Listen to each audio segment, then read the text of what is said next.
আসসালামু আলাইকুম। আমাদের কুইজ প্রতিযোগিতায় এবং বই মেলায় যে ফার্স্ট সেকেন্ড হয়েছে সেই সম্পর্কে সেই পাঁচজনকে আমরা আপনাদের সামনে নিয়ে এসেছি। আমাদের স্যার বলবে, আপনারা শুনবেন।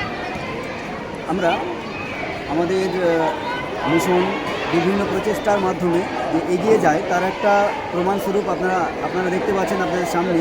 বিভিন্ন প্রতিযোগিতায় তারা র্যাঙ্ক প্রাপ্ত আমাদের কয়েকজন রত্ন ওখানে সামনে দাঁড়িয়ে আছে। আমরা তাদের কাছ থেকে জেনে নেব তারা পরবর্তীতে কি করতে চায় এবং তারা ছোট ছোট ভাই বোনদের জন্য আর কি উপদেশ দেবে। তো আমরা প্রথমে জেনে নেব আমাদের রাজীব শেখের কাছ থেকে। রাজীব, তুমি বলো, তুমি কী কী উপদেশ দিতে চাও তোমার ছোট ভাই বোনদের জন্য? বিষয় হয়েছে যে আজকে আমি শুধু আমাদের অবদানই নয়, স্যারদেরও প্রচুর অবদান আছে। শিক্ষক শিক্ষিকারা আমাদের প্রচুর সাহায্য করবে। আমার সেগুলো দেখেছি, তাই আমি বলবো যে আমার যারা সিনিয়র ক্লাসে যারা আছে, আমার জুনিয়র ক্লাসে যারা আছে তারা যেন আরও ভালো করতে পারে। স্কুলে আনা যে করাই নয়, তাদের ব্যবহার জন্য আচার ব্যবহার জন্য ভালো হতে পারে এবং তারা খুব সুষ্ঠুভাবে পড়াশোনা করতে পারে, সাথে সাথে ভালো সমাজে আচরণ করতে পারে।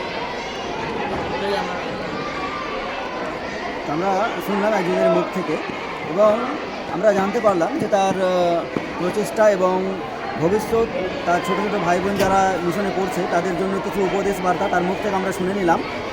তো আমাদের আশরাফিন মিশন চেষ্টা করছে এরকমভাবে অনেক রত্ন আমাদের ছড়িয়ে ছিটিয়ে রয়েছে এলাকায়, সেখান থেকে তুলে এনে তাদেরকে যথাস্থানে পৌঁছে দেওয়ার দায়িত্ব কিন্তু আশরাফিন মিশন পালন করে চলেছে এবং ভবিষ্যতেও করবে। সুতরাং আপনারা দেখতেই পাচ্ছেন এরকমভাবে আপনারা আপনাদের সন্তানদেরকেও আশরাফিন মিশনে পাঠান, আমরা তাকে তার যথাস্থানে পৌঁছে দেওয়ার চেষ্টা করব। আসসালামু আলাইকুম।